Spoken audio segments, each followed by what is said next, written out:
যিসকলে কঁঠাল বেয়া পায় মোৰ এই ৰেচিপিটো চাই আপোনালোকে কঁঠাল বেয়া পোৱাৰ কোনো কাৰণেই নাথাকে মানে ইমানেই বেছিকৈ খাব নহয় আৰু যাৰ ঘৰত বহুত বেছি কঁঠাল আছে বোলে তেওঁলোকৰ লগত নষ্ট হয় বোলে কঁঠালখিনি তেতিয়াতো এতিয়াৰ পৰা আৰু নষ্ট নহয় এই ৰেচিপিটো চাই আপোনালোকে বনাব আৰু কি কম খাবলৈ বিৰাট মানে টেষ্টৰ কোনো ভাষা নাই আৰু আপোনালোকে চেনি গুড় একো ল'বই নালাগে মানে ইমান টেষ্টি হয় খাবৰ কাৰণে আৰু মই এতিয়া বনাম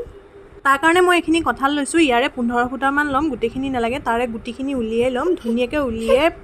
এটা পেষ্ট বনাই ল'ম মিক্সাৰ গ্ৰাইণ্ডাৰটোত ধুনীয়াকৈ কঁঠালখিনি পিচি ল'লোঁ পিচি লৈ এতিয়া আটা লৈছোঁ ময়দাও লোৱা নাই মই আটাটো যিহেতু হেল্থি হয় আৰু মই ৰঙা আটাটো ব্যৱহাৰ কৰিছোঁ এইখিনি ধুনীয়াকৈ এতিয়া পেষ্টখিনিৰ লগত ধুনীয়াকৈ মঠি ল'লোঁ চাওকচোন কিমান ছফ্ট হৈছে আৰু এতিয়া ধুনীয়াকৈ ভাজি যাম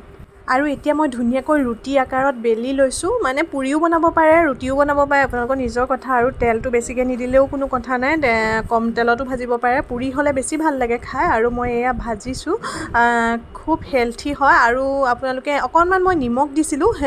মঠোতে অকণমান নিমখ দি দিব লাগে যিহেতু কঁঠালটো বহুত মিঠা হয় আৰু চাওকচোন কিমান ধুনীয়া হৈছে নহয় খাবলৈ ব্ৰেকফাষ্ট মানে একদম বিৰাট ধুনীয়াকৈ একদম ব্ৰেকফাষ্ট হৈ যায় আৰু এয়া চাওকচোন আৰু মোৰ এইকেইখন পুৰি